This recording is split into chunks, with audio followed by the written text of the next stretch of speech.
అట్లాంటి మహానుభావుని యొక్క పేరును ఉచ్చరించడమే మన అదృష్టం. ఎందుకంటే ఈ మానవ జన్మ మళ్ళీ వస్తుందో రాదో మనకు తెలియదు. వచ్చిన జన్మ సార్థకత కావాలి అంటే ఇట్లాంటి మహానుభావుని యొక్క విగ్రహాన్ని చూస్తే చాలు. ఎందుకంటే ఇది ఆషామాషి విగ్రహం కాదు.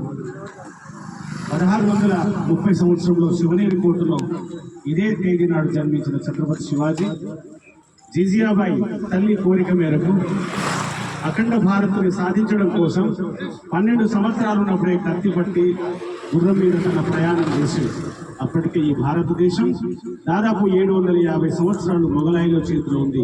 అంటే ఈ భూమి మనది కాదు, మనం బానిసలుగా బతుకుతున్న ఆ రోజుల్లో అఖండ భారత్ గురించి ఆలోచించి భారత మాత యొక్క దాస శృంఖలాలను తెచ్చడం కోసమే తన జీవిత లక్ష్యమని మా అమ్మ జిజియాబాయి నాకు ఆదేశించిందని, ఆ తల్లి మాటే నాకు శిరోధార్యమని తల్లికి విలువనిచ్చిన గొప్ప కొడుకు ఛత్రపతి శివాజీ మహారాజ్. అదే రకంగా అఖండ భారత్లోనే 12 జ్యోతిర్లింగాలు ఉన్నాయి, అష్టాదశ శక్తిపీఠాలు ఉన్నాయి, ఎన్నో పుణ్యనదులు ఉన్నాయి, ఎన్నో పర్వతాలు ఉన్నాయి. మహాపతివ్రతలు ఇక్కడ పుట్టిండ్రు. అదే రకంగా ఎందరో మంది ఋషులు ఈ భూమి మీద పుట్టిండ్రు. అదంతేందుకు హిమాలయ సమారాభ్యం యావత్ హిందూ సరోవరం స్వం దేవ నిర్మితం దేశం హిందుస్థానం ప్రతిష్ఠిత. సాక్షాత్తు దేవీ దేవతలు కూడా ఈ భూమిని నిర్మాణం చేసుకొని ఇక్కడనే వాళ్ళు అవతారం తీసుకోవడం జరిగింది. అట్లాంటి పరమ పవిత్రమైన ఈ భూమిలో మనం పుట్టినందుకు గర్వపడుతూ ఒకసారి గట్టిగా చప్పట్లతో ఈ జన్మం మన తల్లిదండ్రులు మనకి ఇచ్చినందుకు, ఇంత గొప్ప సనాతన ధర్మంలో జన్మ తీసుకున్నందుకు మనకంటే అదృష్టవంతులు ఈ భూమి మీద ఏ దేశంలోనూ లేరు. అది ముఖ్యంగా మన భారతదేశంలో, దాంట్లో సనాతన ధర్మంలో ముఖ్యంగా గురువు కూడా ఎంత ఇంపార్టెన్స్ ఇవ్వాలో ఛత్రపతి శివాజీ ఆనాడు మరి దాదాజీ ఖాండ్దేవ్ సమర్థ రామదాస్ ఒకే ఒక మాట చెప్పారు, ఈ అఖండ భారత్ని ఈ కంట్రోల్లోకి తెచ్చుకొని ఈ భారతదేశంలో ఉన్న సనాతన ధర్మాన్ని ఆచరించే వాళ్ళకి ఈ భూమిని అందజేయాలి బిడ్డ, అప్పటి వరకు నీ జీవన ప్రయాణం కొనసాగాలి అని అంటే జిజియాబాయి మాట మేరకు, గురువుల మాట మేరకు ఛత్రపతి శివాజీ ఎక్కడ శివనేరి కోట, ఎక్కడ ఢిల్లీ వరకు తన ప్రయాణం.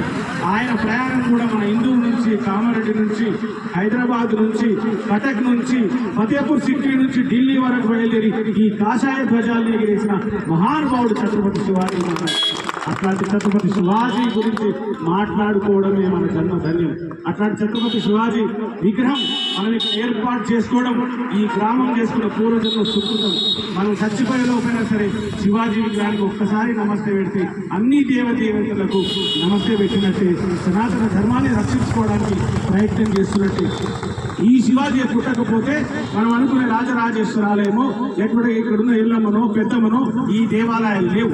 ఇవన్నీ ఉన్నాయి. మనం పసుపు కుంకుమలతో ఉన్నాం, మన తల్లిదండ్రులకు గౌరవిస్తున్నాం, గురువులకు గౌరవిస్తున్నాం, భూమాతకి నమస్కారం చేస్తున్నాం, భగవద్గీతను చదువుకుంటున్నాం, తిలకాన్ని దిద్దుకుంటున్నాం, కాషాయ కండువాలను వేసుకుంటున్నాం, ఈ టోపీలు పెట్టుకుంటున్నాం. అంటే ఛత్రపతి శివాజీ యొక్క భిక్ష.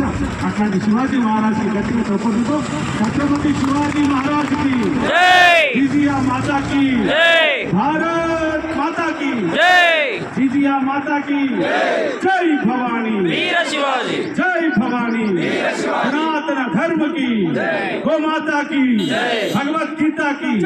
ఇట్లాంటి పరమ పవిత్రమైన దేశంలో పుట్టినందుకు గర్వపడుతూ ఈ అవకాశం ఇచ్చినందుకు ధన్యవాదాలు తెలియజేస్తూ ముగిస్తున్నాం. జై హింద్.